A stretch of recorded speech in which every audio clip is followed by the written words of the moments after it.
அன்பர் இயேசுவின் நாமத்தில் வாழ்த்துக்கள். சந்தோஷமா இருக்கீங்களா பிரியமானவர்களே? நாம் சந்தோஷமாகவே இருப்போம். நம் அப்பா அருள்நாதர் அநேக வேளைகளிலே மௌனமா இருக்கிறாரு, இன்னும் பதில் சொல்ல மாட்டேங்கிறாரு அப்படின்னு சொல்லி கவலையோட இருக்கிறீங்களா பிரியமானவர்களே? இன்று ஆவியானவர் ஏன் இந்த மௌனம்னு சொல்லி நம்ம கிட்ட பேச விரும்புகிறார். வாசிக்கலாம். ஏசாயா தீர்க்கதரிசியின் புத்தகம் 64ஆம் அதிகாரம் 12வது வசனம். கர்த்தாவே, இவைகள் இப்படி இருந்தும் அடக்கி கொண்டிருப்பீரோ? மௌனமாயிருந்து அதிகமாய் எங்களை சிறுமைப்படுத்துவீரோ? எங்களுடைய நிலைமெல்லாம் பரிதாபமாய் இருந்தாலும் நீர் மௌனமாய் இருக்கிறீரே, ஏன் அப்படின்னு தீர்க்கதரிசி கேட்கிறார். பிரியமானவர்களே, இந்த மௌனத்துக்கு பிறகு ஒரு பெரிய ஆசீர்வாதம் உங்களுக்காக காத்திருக்கிறது. அன்னாளுடைய வாழ்க்கையில தேவன் மௌனமாய் இருந்தார். குழந்தை பாக்கியம் இல்லை, கர்ப்பம் அடைபட்டிருந்தது. எவ்வளவு நாள் நமக்கு தெரியாதுங்க, எழுதப்படவில்லை. ஆனால் அன்னாள் தேவ சமூகத்துல தங்களுடைய இருதயத்தை ஊற்றினார்கள் எழுதப்பட்டிருக்கு. மனம் கசந்து அழுதார்கள் எழுதப்பட்டிருக்கு. அதை பார்க்கும் பொழுது அதிகமாய் தேவன் மௌனமாய் இருந்திருப்பாரோன்னு தோணுதுங்க. அப்புறம் அந்த மௌனம் எப்படி கலைக்கப்பட்டதாம்? அன்னாளுடைய கண்ணீர், அவர்களுடைய ஜெபம், அன்னாளுடைய விண்ணப்பம் தேவனுடைய மௌனத்தை கலைத்து போட்டது. பிரியமானவர்களே, நான் சிறுமைப்பட்டுருவனோ, தேவனுடைய மௌனத்தினால் நான் சிறுமைப்பட்டுருவனோ அப்படின்னு கலங்கி நிற்கிறீங்களா? இல்லை பிரியமானவர்களே, தேவன் மௌனமாய் இருக்கிற காலங்கள்ல நம்ம யாரை தேடி ஓடணும்?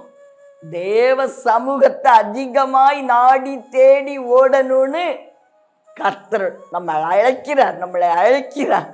வா மகனே, சமூகத்துல உட்காரு, நான் உனக்கு பதில் கொடுப்பேன். பிரியமானவர்களே, நம்ம யாரை தேடி ஓடுறோம்? மனுஷனை தேடி ஓடுறது அந்த நாட்களில் தானே. தேவன் மௌனமா இருக்காரு, நான் சாதிச்சிருவேன், அங்க ஓடுவோம் இங்க ஓடுவோம், பதில் இல்லையே. நாம் செய்ய வேண்டியது என்ன? அந்நாளை போல கர்த்தர் மௌனமாய் இருக்கிற நாட்களிலே, அவர் மௌனமாய் இருப்பது போல தோன்றுகிற அந்த நாட்களிலே நம் மனம் கசந்து அளவும், நம்முடைய இருதயத்தை அவர் சமூகத்தில் ஊற்றவும், வெகு நேரம் விண்ணப்பம் பண்ணவும் கற்றுக்கொள்வோமா?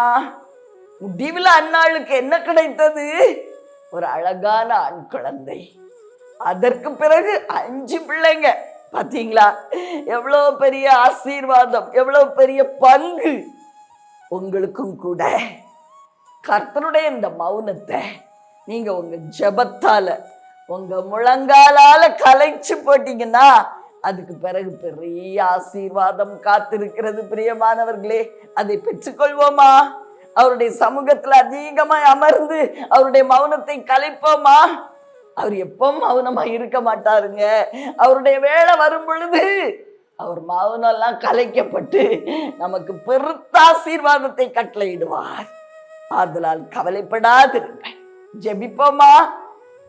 அன்பின் பரலோக தகப்பனே, அருமையான எங்கள் நல்ல ரட்சகரே நாதா, ஆவியான அன்பு தெய்வமே, அப்பா, நம்முடைய மௌனத்தை குறித்து நாங்கள் கவலைப்படாதபடி, எங்க அப்பாவுடைய மௌனம் என் முழங்காலால கலைக்கப்படும் என்று சொல்லி முழங்காலில் நின்று போராடவும், அழுது ஜெபிக்கவும், எங்களுடைய இருதயத்தை உங்க பாதத்துல ஊற்றவும் இன்னைக்கு அதையே நாங்க கற்றுக்கொண்டு இருக்கிறோம்.